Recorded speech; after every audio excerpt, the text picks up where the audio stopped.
भी करवाना है करवा लो। मैं कह रहा हूं आप उनको कहो कि देखो भैया हम आपको वोट देंगे, आप स्टेज पे आके नाच लो, नाच लेंगे।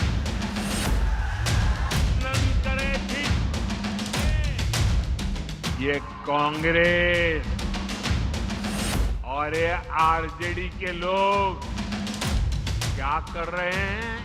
बिहार में दूसरे और अंतिम चरण की वोटिंग समाप्त होने के बाद एग्जिट पोल सामने आने लगे हैं। इलेक्शन रिसर्च की अलग अलग एजेंसियां एग्जिट पोल में ये बता रही हैं कि राज्य में किसकी सरकार बनेगी। अभी तक सामने आई ज्यादातर सर्वे एजेंसियों ने एनडीए को स्पष्ट बहुमत के साथ सरकार में आने की बात कही है।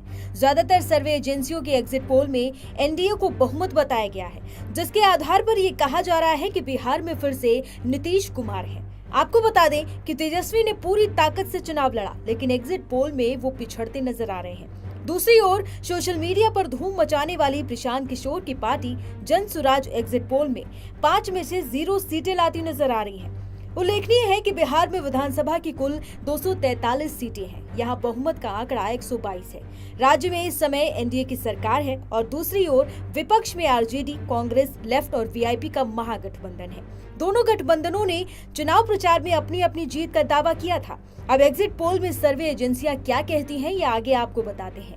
इससे पहले जान लीजिए कि दूसरे चरण में कल शाम 5 बजे तक 67.14% वोटिंग हो चुकी है। इस बीच जेडीयू ने बड़ा दावा करते हुए एक्स पर लिखा कि बिहार ने एनडीए को ऐतिहासिक जनादेश दिया है। अब बहुत लोग ईवीएम पर ठीकरा फोड़ेंगे, हारने के नए नए बहाने गढ़ेंगे। चलिए आपको एग्जिट पोल की पूरी रिपोर्ट बड़े ही विस्तार और सरल भाषा में दिखाते हैं। पीपल्स पल्स का एग्जिट पोल, बिहार चुनाव पर पीपल्स पल्स का एग्जिट पोल आपके सामने आ गया है। पहला रुझान देखिए, पहला रुझान लगभग 100 एनडीए को जो रुझान है 133 से 159 सीट मिलने का अनुमान है। महागठबंधन को 75 से 101 सीटें, यानी ये एग्जिट पोल महागठबंधन नहीं एनडीए की सरकार बनाना। प्रशांत किशोर को 0 से 5 सुचारिता, ये People's Pulse exit poll NDA की सरकार बना रहा। ठीक है, इसमें प्रशांत किशोर का भी खाता खुलता हुआ दिख रहा है। 0 से 5 यानी अधिकतम 5 सीटें मिल सकती है। लेकिन बड़ी खबर जो है एनडीए की सरकार बनती हुई दिख रही है।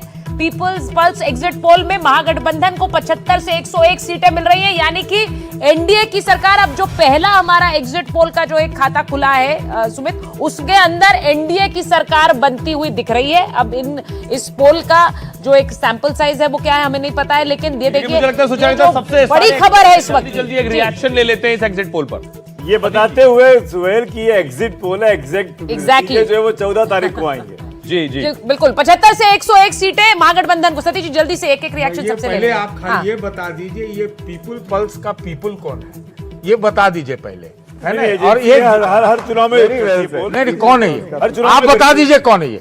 हर चुनाव में मैं बोलो जितना एग्जिट पोल ओपिनियन पोल पर सवाल हैं, जितने धराशायी हुए हैं, दम के गिरे हैं, मैं उसको मैट्रिक्स वाले को तो मैं जानता हूँ। एनडीए की सरकार है, वो तो पहले ही से बोल रहे हैं। ठीक है, मैट्राइज कितने दे रहा है? 147 से 167 दे रहा है, 147 to 167 ये रेंज दे रहा है। महागठबंधन 70 से 90 दे रहा है। महागठबंधन मतलब इसमें भी मैट्राइज के पोल में भी सरकार एनडीए की बनती हुई नजर आ रही है। एक क्विक रिएक्शन जल्दी अखिलेश जी, ये जो आप देख रहे हैं दोनों ही पोल्स दे रहे हैं एनडीए, दोनों ही पोल्स में महागठबंधन की जो संख्या है 100 के नीचे बता रहे हैं। हाँ। और जहां तक एनडीए का सवाल है, उन्हें स्पष्ट बहुमत की भविष्यवाणी की जा रही है।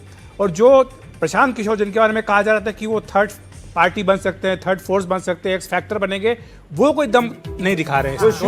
और बड़ी चीज से 2 से 5 की कर रहे हैं। अगर आप देखिए दोनों ही एग्जिट पोल लगभग 160 पहुंच रहे हैं, 167। वो जो अमित शाह ने दावा किया था पावर प्ले में अपने शो में, अमित शाह जी का जो दावा था 160 वाला, और मनोरंजन भारती जी के साथ भी 160 का दावा किया था उन्होंने।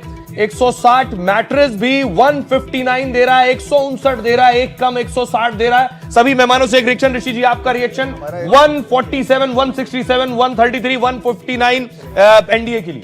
मेरा आकलन है कि इससे थोड़ा कम रहेगा। एनडीए को बढ़त है लेकिन इससे थोड़ा कम रहेगा। इसका कारण है कि महागठबंधन का जो हाउस था एक तरह से ऑर्डर में नहीं था।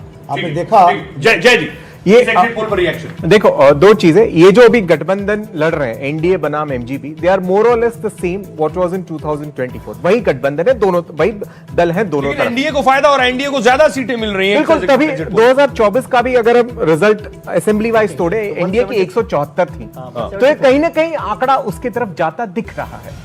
विजय जी, एक और एग्जिट पोल में 2 से 3 सीटें एमआईएम को भी जाती हुई नजर आ रही हैं। एमआईएम को, असदुद्दीन ओवैसी की पार्टी को भी 2 से 3 सीटें जाती हुई दिख रही हैं। अब ये वोट शेयर भी आपके स्क्रीन पर है। महागठबंधन को 37% वोट, ये मैटराइज का पोल है। प्रशांत किशोर की पार्टी को 5% वोट। अब 5% वोट अगर प्रशांत किशोर की पार्टी ला रही है, वो अपना आंकड़ा हमें दे रहे थे पावर प्ले में 10 या 140। अजीत जी कुछ बोलना चाह रहे हैं। अजीत जी, देखिए, पहला तो एग्जिट पोल फॉल्स प्रूफ कर रहा है, यदि वो सही है कि आरजेडी सिंगल लार्जेस्ट पार्टी पहली बार नहीं बनेगी। 1995 से करीब करीब हर चुनाव में आरजेडी सिंगल लार्जेस्ट पार्टी, तो वो खत्म हो गया। नंबर 2, ये क्लीन स्वीप है एनडीए के लिए, ऐसा स्वीप। लेकिन आप ये कैसे कह रहे हैं, ये आप कैसे कह रहे हैं कि आरजेडी लार्जेस्ट पार्टी नहीं? आप देख लीजिए नंबर्स ना, इतना ज्यादा एडवांटेज है एनडीए को। यदि ये एग्जिट पोल, सर अभी तो पता नहीं कांग्रेस का हाल क्या होने वाला है। कुछ भी हो, नंबर्स आप देखिएगा, यदि इतना ज्यादा 75 से 101 रखिए तो 60 सीट का एडवांटेज है ना, दोनों का अपर लीजिएगा, तो इसका मतलब कि आरजेडी सिंगल लार्जेस्ट पार्टी नहीं बनेगा। नंबर 2 कि ये क्लीन स्वीप है एनडीए के लिए। तो इसका मतलब ये है कि नीतीश की सीटें बढ़ रही हैं। इसका मतलब ये नीतीश की सीटें बढ़ रही है। और यदि ये एग्जिट पोल सही है, इसका मतलब कि विमेन का वन साइडेड वोट हुआ है एनडीए के। करके बता देता हूं, मेट्राइज के पोल में 53 से 58 आरजेडी है, कांग्रेस 10 से 12 है, लेफ्ट 9 से 14 है और वीआईपी 1 से 4। ये मेट्राइज के पोल का जो महागठबंधन के खाते का आंकड़ा है, उसका बाइफर्केशन बता रहा हूं। और इसी तरीके से अगर हम एनडीए की बात करें तो बीजेपी 65 से 73 और जेडीयू 67 से 75। जेडीयू बीजेपी से बड़ी पार्टी के तौर पर दिखाई दे रही है मेट्राइज के इस एग्जिट पोल में। एलजेपी चिराग पासवान को 7 से 9, हमको 4 से 5 और राष्ट्रीय लोकतांत्रिक मोर्चा उपेंद्र कुशवाहा को 1 से 2 सीटें मिल रही हैं। यानी जेडीयू अपने गठबंधन की सबसे बड़ी पार्टी है और महागठबंधन में आरजेडी बड़ी पार्टी है, लेकिन पिछली बार से उसका आंकड़ा कम हो रहा है मेट्राइज के पोल के मुताबिक। बद्री जी, आप कुछ बोलना चाह रहे थे? सुमित जी, जो आपने ये बताया आंकड़ा, मुझे लगता है एकदम सही है। लोक अनुमान और ये आंकड़ों में अनुमान, हम लोग लोक अनुमान में ये देख रहे थे कि ऐसे ही हो रहा था।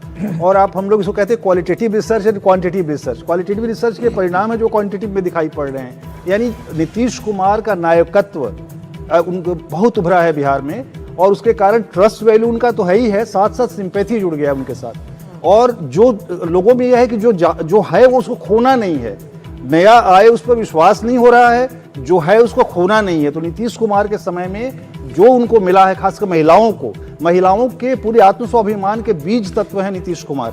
नीतीश कुमार 6 से लेके अब तक, और आप समझिए ये बहुत बड़ा फर्क है। और मेरा तो मानना है, चाहे कोई असहमत हो सकता है, कि अगले दिनों नीतीश कुमार बिहार के बड़े नायक के रूप में, चुनाव रहे चुनाव न रहे, जनमानस में बहुत बड़े नायक। ये इंटरेस्टिंग है कि जो नंबर दे रहा है मैटराइज या फिर पीपल्स पल्स जो दे रहा है 147 से लेकर 167 जो दे रहा है मैटराइज, अब इसमें कितनी सीटें आपको लग रहा है जेडीयू की बढ़ रही हैं और बीजेपी की क्या उसी अनुपात में बढ़ रही हैं? ये जो पोल के हिसाब से बीजेपी का तो उस हिसाब से देखिए, अगर इन लोगों को भी माना जाए तो घटती हुई नजर आ रही है। और ये तो आइंस्टाइन है नहीं कि ये सब पता लगाएंगे। मैं तो इसको रिजेक्ट ही करता हूँ, सारे एग्जिट पोल वगैरह को। मैं ये मान रहा हूँ, मैं सुन लीजिए, अभी आपके महागठबंधन जीत रहा तो मान लीजिए। नहीं, अब अभी अगर जीतता तो भी रिजेक्ट कर। क्या ऐसे आपका अपना बोल क्या मेरा मैं अभी ये कह रहा हूँ, यस नीतीश को गेन होगा, है ना, भाजपा को लॉस होगा। और अभी भी मैं कह रहा हूँ, जो आज वोटिंग परसेंटेज मैं देख पा रहा हूं, उससे मेरा अनुमान है कि महागठबंधन को स्लाइट एज है। आप स्लाइट एज पर आप खड़े रहिए। मैं इस सब पर थोड़ा एम्फसाइज करना चाहता हूं। इसमें सतीश जी की जो बात है उसमें मैं एक बात जोड़ देता हूं। जो पिछला विधानसभा चुनाव हुआ था उसमें चिराग पासवान ने अलग चुनाव लड़ा। बिल्कुल। तो चिराग पासवान के अलग चुनाव लड़ने से जेडीयू को नुकसान हुआ, लेकिन आरजेडी को फायदा हुआ था। इसलिए आरजेडी और बीजेपी बराबरी की टक्कर में आ गए थे। इस बार चिराग पासवान लड़ रहे हैं 29 सीटों पर, लेकिन उसमें से 29 में 17 सीटें ऐसी है जो बहुत कमजोर सीटें हैं। पिछले 3 बार बार से महागठबंधन उस पर जीत रहा है। तो चिराग पासवान के लिए इसलिए जो प्रेडिक्शन दिया जा रहा है कि 7 से 9 सीटें वो जीत सकते हैं, मुझे लगता है कि वो उसके आसपास ही रहेंगे।